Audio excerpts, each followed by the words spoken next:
Tirajana verde y amarillo relinchón. Poco tiempo al año puede disfrutarse de este abanico de colores en el sur de la isla, y menos con tanta intensidad como en este invierno de 2025. La presa de Tirajana, junto con la de Siberio, las únicas de tipo escollera en la isla y la única de núcleo de arcilla, nos recibe con un buchito de agua.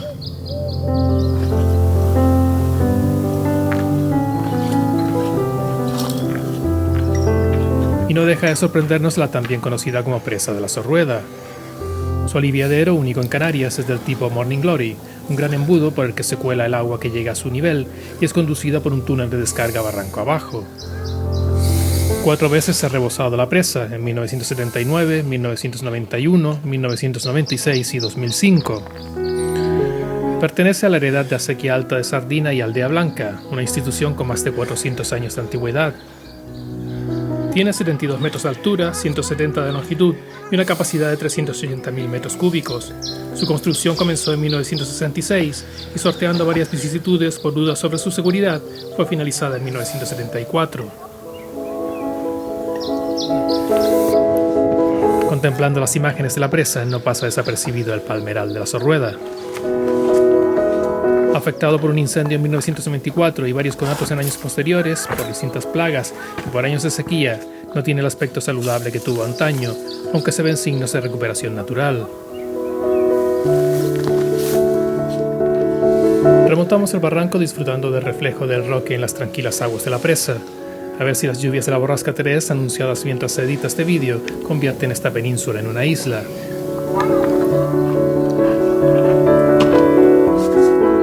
Transitamos por la ladera este del barranco por un camino de servicio de una gran tubería que pasa por 2 túneles como este. A la salida hay que tener cuidado con este paso aéreo junto a risco. Quizás lo más molesto es atravesar estos túneles entre palmeras y cañas que encontramos más adelante.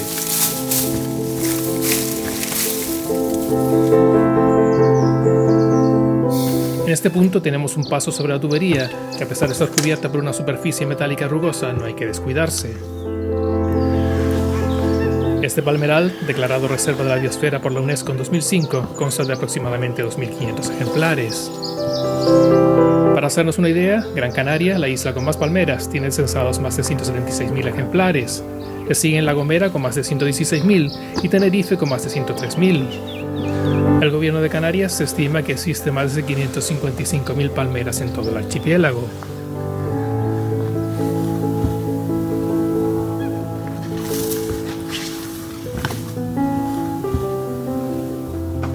Aquí tenemos otro túnel que se recorre con un poco más de facilidad.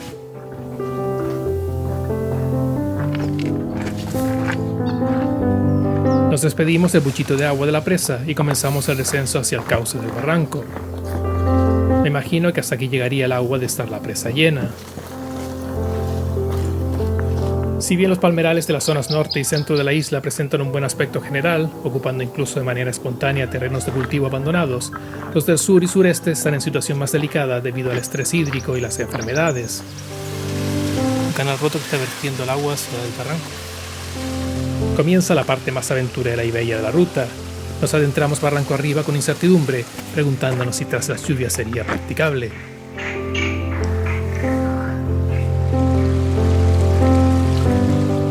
Comenzamos por este encantador rinconcito de rocas rojizas en la zona de la Vajilla, que en una ruta anterior y con el agua más quieta, describía como un jardín japonés.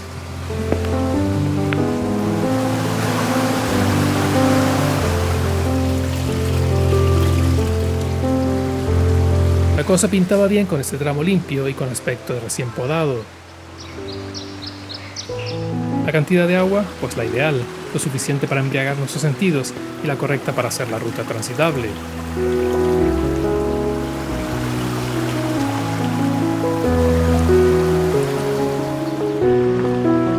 Eso sí, hay que estar constantemente analizando el terreno e ir saltando de un lado a otro buscando el paso para avanzar sin mojarnos. Por ejemplo, junto a este molino de los Tabucos, también conocido como de los García de Ingenio, el cauce presentaba grandes piedras y una poza que sorteamos trepando por esta pared. Y a diferencia de lo que se ve en las imágenes, volviendo a subir por un sendero.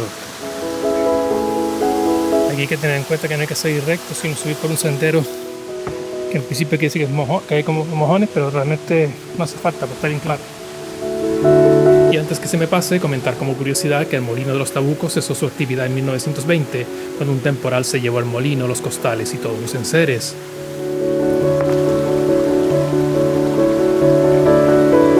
El barranco tiene rincones preciosos, y si añadimos el agua, ya ni les cuento.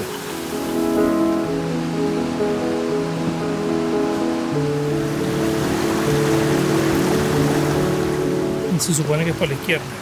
Aunque no se ven las imágenes, para evitar mojarme tuve que pasar por unas rocas a la izquierda en las que hay que dar un pequeño salto que puede ser complicado para algunos. Llegamos al asentamiento de casas de madera. Mi intención inicial era la de continuar el barranco arriba un poquito más y así llegar hasta el molino de Chocabello que visitábamos en la ruta de 2022 y tomar posteriormente rumbo a Ingenio de Santa Lucía. Los amables vecinos me comentaron que iba a encontrar una poza de entre 2 y 3 metros de profundidad que me imagino sería aquí.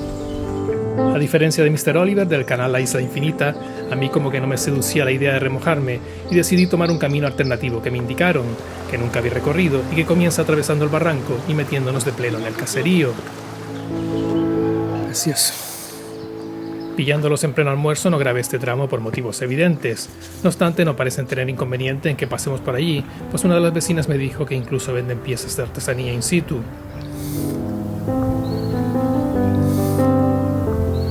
Regresamos a la ruta en el Pago de la Vista y eso es precisamente lo que tenemos.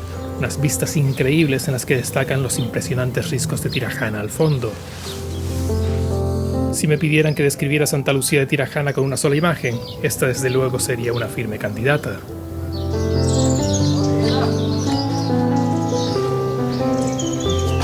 Este es otro de los momentos místicos de la ruta.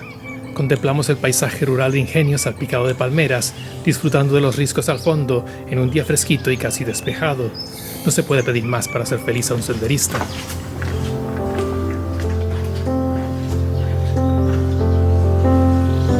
Da gusto pasar bajo los olivos de Santa Lucía, de cuyos frutos doy buena cuenta todas las mañanas, junto a la leche de Valsequillo y el gofio de Teror.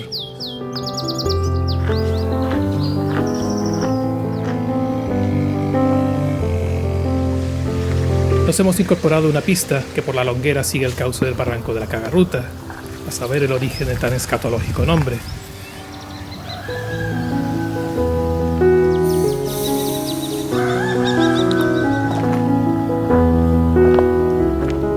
Entre palmeras y tuneras arrasadas por la cochinilla mexicana, tomamos un sendero que nos aupa al barrio de la Montañeta y a la carretera general.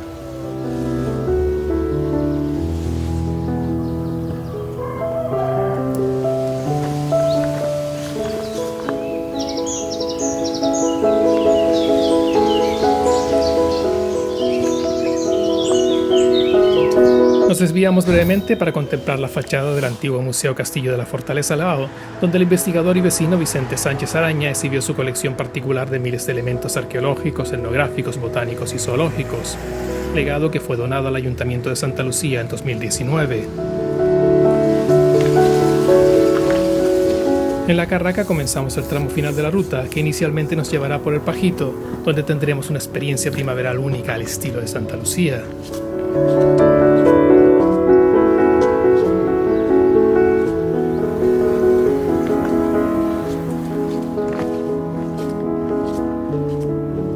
Los campos de relinchones tiñen de amarillo eléctrico el paisaje tirajanero, que por lo efímero lo hace hasta irreconocible.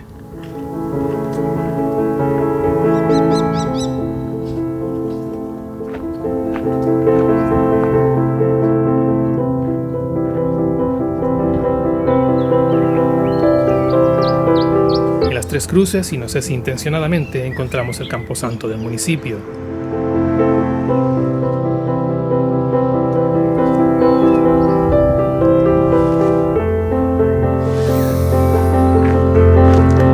Entre relinchones y abejas y tras un breve paso por la carretera a La Sorrueda, tomamos el sendero que ya nos lleva definitivamente a las fortalezas.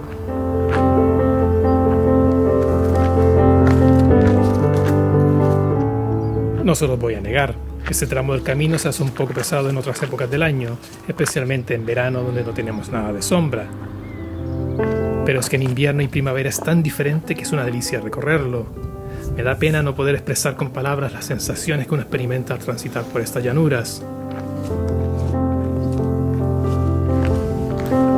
En el punto final de nuestro magnífico viaje nos reencontramos con las fortalezas, la chica, Titana, la redondeada, y la grande, la de mayor número de restos arqueológicos.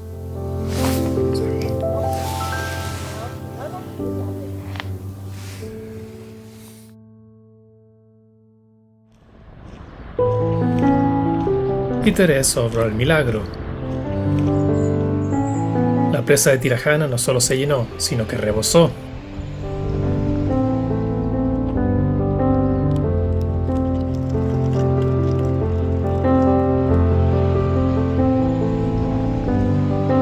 Ocurrió lo improbable. ¿Quién nos iba a decir que veríamos el aliviadero tipo Morning Glory en plena acción?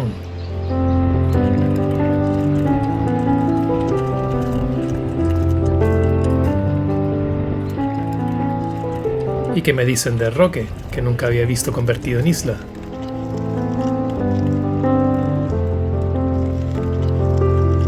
Poco podía imaginar yo en febrero, mientras caminaba por un cauce que quedaría sumergido, que unas semanas después iba a estar viendo la presa llena. Nos acercamos ahora a la costa para disfrutar del agua fluyendo de banda a banda por el tramo canalizado del barranco de Maspalomas. Un cauce confluencia de varios barrancos, siendo los más importantes los de Fataga, Ayagaures y Chamoriscán. Los casi 2,5 kilómetros de canalización son solo la antesala del maravilloso entorno de la Reserva Natural Especial de las Dunas de Maspalomas. Sorprende en gran manera el contemplar el agua bajando por el barranco en una zona que hasta alcanzar la charca está seca prácticamente todo el año. Sentándonos solo en el barranco, nadie diría que estamos junto a una de las zonas turísticas más importantes de la isla.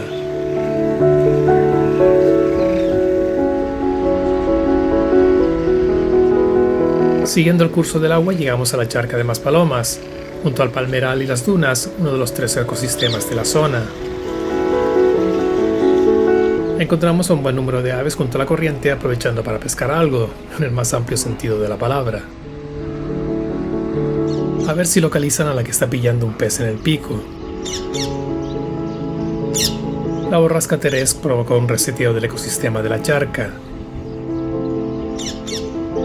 La fuerza de las aguas rompió la barrera de arena que las separa del mar, renovando el agua y permitiendo la entrada de nuevos sedimentos orgánicos.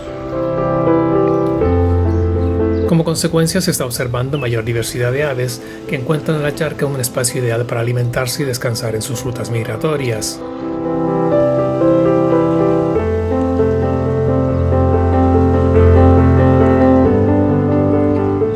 El agua de este singular ecosistema no solo proviene del mar y de las aguas superficiales que reciben momentos como este.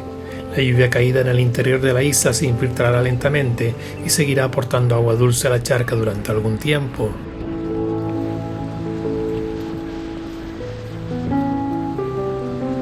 La borrasca Teresc ha transformado la isla de norte a sur y de este a oeste.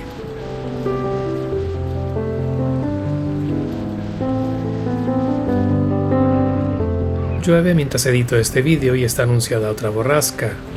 A ver si voy a tener que añadir una tercera parte.